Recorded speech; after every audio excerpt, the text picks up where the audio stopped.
بسم اللہ الرحمن الرحیم۔ میں Anglo Arabic higher secondary school سے، مضمون ہمارا اردو، جماعت پری نہم، عنوان گرامر ہے، سرگرمی ہماری آج مکالمہ نویسی۔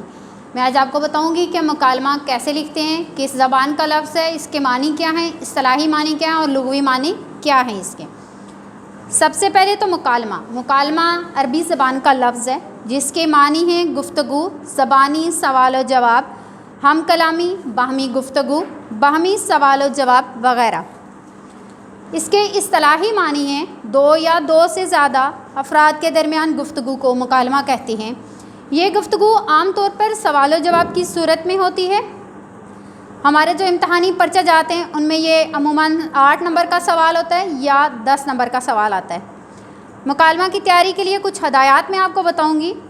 نصابی تقاضے کے مطابق مکالمہ صرف 2 افراد کے درمیان ہوتا ہے۔ مکالمہ مصنوعی نہ لگے بلکہ 2 افراد کے درمیان طویل گفتگو کے دوران میں کسی موضوع پر ایک حصے کے طور پر لکھنا چاہیے۔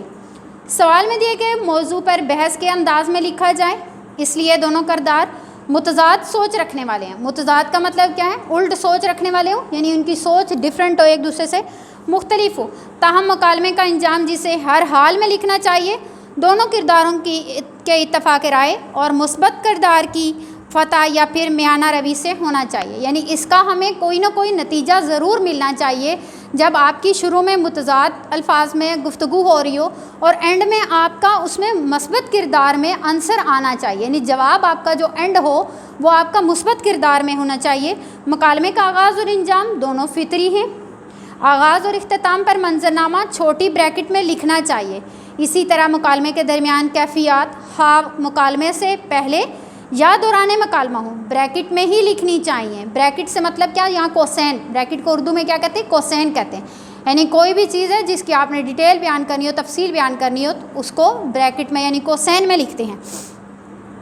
کرداروں کی پیشہ ورانہ معلومات کا صحیح استعمال کریں۔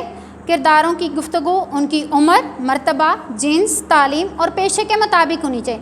یہ نہیں آپ استاد اور شاگرد کے درمیان میں مکالمہ بیان کر رہے ہیں تو میں کے زبان میں نہیں، بلکہ اس کے ادب کا خیال رکھنا چاہیے۔ استاد کے ادب کا خیال رکھنا چاہیے، اپنے سے بڑا جو بھی ہے اس کے ادب کا خیال رکھنا چاہیے، اس کے احترام کا، اس کی مرتبے کا، اس کی جنس کا۔ یہ نہیں ہے کہ آپ میل کے بارے میں مذکر کا مکالمہ بیان کر رہے ہیں اور آپ مؤنث کی گفتگو کر رہے ہو، ایسا نہیں ہے، بلکہ اس کی جنس کا بھی خیال رکھنا ہے آپ نے۔ گفتگو روزمرہ بول چال کی ہونی چاہیے مگر شائستگی محلوظ خاطر رکھنی ہے، یعنی یہ نہیں کہ بحث و مباحثہ اتنا ہو جائے کہ لڑائی جھگڑے کی صورت اختیار کر جائے۔ گفتگو تصنع و بناوٹ سے پاک ہونی چاہیے، یعنی اس میں دکھاوا نہیں ہونا چاہیے بلکہ اس میں ایک انفرادی حیثیت اس کو حاصل ہونی چاہیے۔ مکالمے مختصر بھی ہو سکتے ہیں اور طویل بھی، دونوں صورتوں میں موضوع سے نہ ہٹیں، یعنی ہمارا جو مکالمے کا موضوع ہونا چاہیے اس سے بالکل بھی ایک ذرا اوپر نیچے نہیں ہوں، بلکہ آپ اس کے مطابق اپنی گفتگو کو جاری و ساری رکھیں۔ امید ہے کہ آپ کو مکالمہ لکھنے کی ترکیب سمجھ آ گئی ہوگی اور آپ اچھے انداز میں مکالمہ لکھ سکیں گے۔ شکریہ۔